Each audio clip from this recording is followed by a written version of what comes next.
Welcome back to our channel. So today in this video we are going to discuss about how to set up a US C-Corp and bank account in Stripe at last. So without wasting much of our time, let's get straight into the video.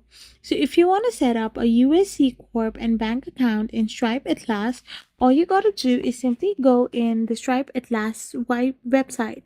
So once you're in your Stripe at last website, all you gotta do is simply get logged in or signed up into your account.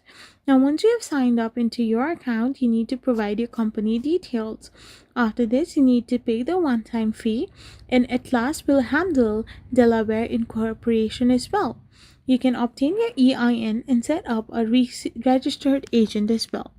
After this, you need to make sure that all the facilities are based on US, and you need to facilitate US bank account creation, often with Mercury, and a Stripe payment processing account for your new business.